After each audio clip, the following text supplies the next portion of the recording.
So why did I switch from the Ruroc RG1-DX to the Biltwell Gringo S helmet?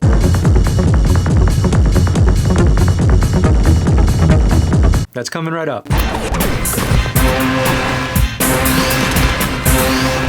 Hey everyone, my name is Rick Cordero. Welcome to RunPlayBack, where we help you with video and tech tips to lead a more efficient and affordable lifestyle. Let's be creative and save money at the same time. Today we're going to check out the Biltwell Gringo S ECE, a full-face retro helmet that I've paired with my modified 48-volt Super73 Z1. In this video, I'll compare the Biltwell helmet to my Ruroc helmet and see how it holds up on the road.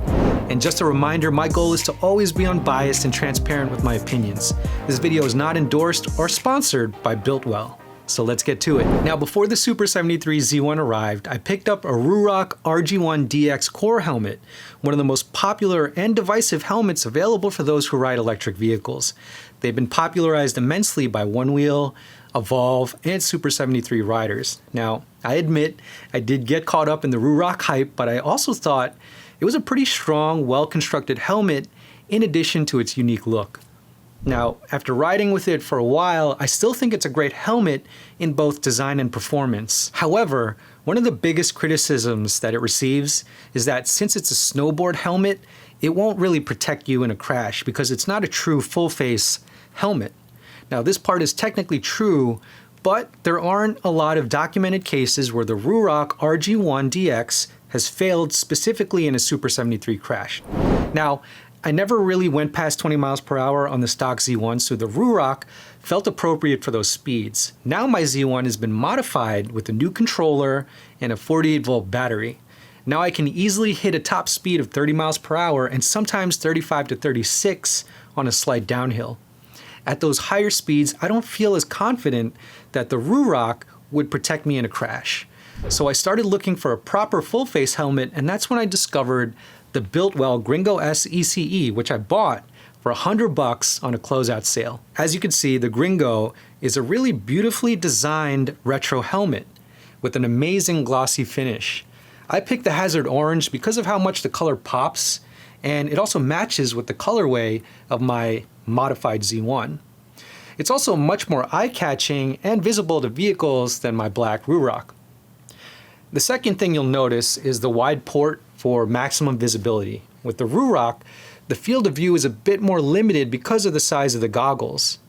The outer shell on the Gringo is made from injection molded ABS and is ECE certified, which means it's passed stricter safety guidelines than DOT.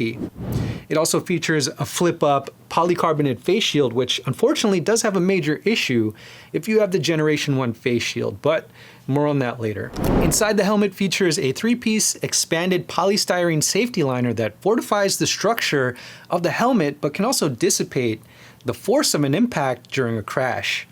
There's also a molded urethane chin bar pad and removable cheek pads made from brushed fleece lycra that can absorb and evaporate perspiration. The chin strap is held together with 2 D-rings and a button clasp, which isn't easy to take on and off, but it is perfect for safety. Finally, it has molded recesses within the EPS that allow you to install a Bluetooth comm system. Now let's talk about the fit. So my head measures about 58 centimeters, which is a size large in the Biltwell sizing chart. Now this is about right, as it does fit comfortably considering I have a more round-shaped head rather than oval. The cheek pads do push up against my face, giving me the chipmunk look, which might diminish slightly as I break in the helmet. Now, this can also be fixed by purchasing thinner cheek pads from the Biltwell site. As far as helmet noise, I'm not riding a motorcycle. I'm riding a Super73 e-bike, so noise is not an issue at the speeds I'm going. As you probably already noticed from the looks, there's only 2 places of ventilation on the Gringo. The front, where the face shield is, and the bottom by the chin area. So this is where the Ruroc has an advantage since it has more modern style ventilation ports, plus it's a snowboard helmet. It's supposed to have that stuff. But despite the lack of venting ports on the Gringo, I don't really find myself getting too hot, especially when I'm riding, as airflow seems consistent, like under the chin area. But honestly, if you're looking into a retro style helmet like this, like the Gringo S, you're mainly in it for the looks more than anything. So the lack of venting holes is really what gives it that classic retro look, which I actually like. Okay, so let's get back to the face shield. Now, as I mentioned, I bought the Gringo S on a closeout sale for $100, and now I know why it was priced so cheap. The Generation 1 face shield has a major delamination issue, which causes the coating to flake off and bubble. Now, this has been fixed in recent models, but if you do purchase one on a closeout sale like me with a defective shield, Biltwell will replace it free of charge.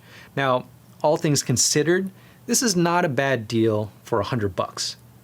So let's take it out for a ride and see how it performs on the road.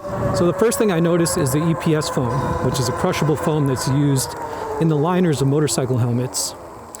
And this particular foam is really super comfortable. It kind of feels like a little bit like a neck pillow or some kind of like memory foam that forms to your head. So when you put it on at first, it feels kind of tight, but it actually does kind of decompress and fit to the shape of your head. So in terms of weight, the Gringo S is actually a lot heavier than the Ruroc. The weight is distributed evenly across the head in that there's not one part of the helmet that feels heavier than the other parts. So as far as field of view goes, I can see everything outside of this helmet. With the Ruroc, I could definitely tell that I was wearing a helmet, specifically like looking down. So because I have a larger field of view, I'm more aware of my surroundings.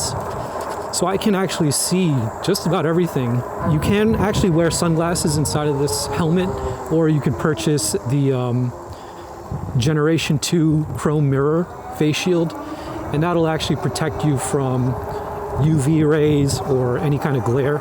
So as far as ventilation goes, there are no ports on this helmet because it is a retro style helmet. With that said, you know, riding at this speed, I really don't feel like I'm getting hot. The temperature right now is 86 degrees Fahrenheit, and I don't feel like I'm sweating or sweltering in here. I think mainly because the bottom part, like where the airflow is coming from the chin area. So there's definitely a lot of space there for air to kind of flow through. So the face shield is up. Now it just feels like I'm not really wearing a helmet. That makes sense.